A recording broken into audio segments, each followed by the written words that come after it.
اس وجہ سے کہ انہوں نے اللہ تعالیٰ آیتوں کو جھٹلایا تھا اور ان کے ہنسی اڑاتے تھے۔ اللہ تعالیٰ خلق اور اول بار بھی پیدا کرتا ہے، پھر وہی دوبارہ بھی اس کو پیدا کرے گا، پھر اس کے پاس لائے جاؤ گے۔ خلق کا مطلب کیا ہے؟ پورا زمین اور آسمان کو اول بار بھی وہی پیدا کیا، پھر اس کو وہی توڑ پھوڑ کرے گا، پھر اس کو دوبارہ پیدا کرے گا۔ وہ اللہ کی کام ہے۔ اور جس روز قیامت قائم ہوگی اس روز مجرم لوگ حیرات زدہ رہ جاویں گے، اور ان کے شریکوں میں سے ان کا کوئی سفارش نہ ہوگا، اور یہ لوگ اپنے شریکوں سے منکر ہو جائیں گے۔ اور جس روز قیامت قائم ہوگی اس روز سب آدمی جدا جدا ہو جائیں گے، یعنی جو لوگ ایمان لائے تھے، انہوں نے اچھے کام کیے تھے، وہ تو باغ میں مشوریوں ہوں گے، اور جن لوگوں نے کفر کیا تھا اور ہماری آیتوں کو اور آخرت کے پیش آنے کو جھٹلایا تھا، وہ لوگ عذاب میں گرفتار ہوں گے۔ یعنی دو قسم کے ہو جائیں گے کر کے آپ بولتے ہیں کہ دہنے ہاتھ والے اور بائیں ہاتھ والے۔ اور سورہ واقعہ میں پڑھیں گے تو کل قیامت کے تم تین طریقے کے ہو جائیں گے، ایک تو مقربین، دوسرا دہنے ہاتھ والے، تیسرا بائیں ہاتھ والے۔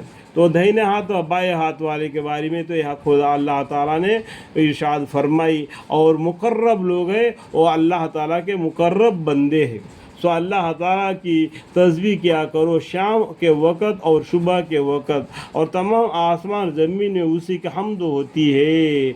ہمارا آج یا اجالا ہے تو کہیں اندھیرا ہے، کہیں یہاں پر فجر کی نماز پڑھ رہے تو کہیں ظہر کی نماز پڑھ رہے، کہیں عصر کی نماز پڑھ رہے، کہیں مغرب کی نماز، کہیں عشاء کی نماز پڑھ رہے۔ پورا زمین کے پر اللہ کا بول بھالا ہوتا ہے، ہمیشہ اذان ہوتا ہے، ہمیشہ اللہ کے سامنے سجدہ رکوع ہو جاتا ہے، ٹھیک ہے۔ اور تمام آسمان زمین میں اسی کی حمد ہوتی ہے۔ اور بعد زوال اور ظہر کے وقت وہ جاندار کو بے جان سے باہر لاتا ہے اور بے جان کو جاندار سے باہر لاتا ہے۔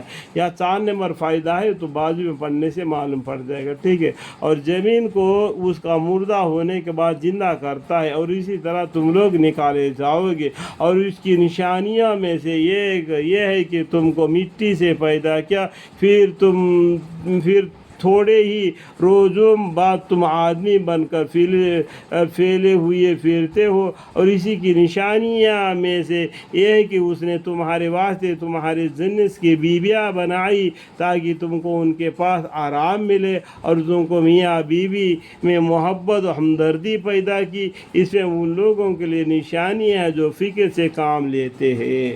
دیکھو اللہ تعالیٰ نے بیویاں بنائی، جس سے کیا ہوتا ہے کہ ہماری نسل آگے بڑھتا ہے۔ جو زمین کے اندر ہمیں زمین کو جوت کر اناج ڈالتے ہیں تو اناج پیدا ہوتا ہے، ہمارے لیے رزق اور جانوروں کے لیے بھی رزق۔ تو یہ سب کچھ ہمارے فائدے کے لیے اللہ نے کیا، اس بات کو جاننا پہچاننا چاہیے۔ اللہم اغفر لنا۔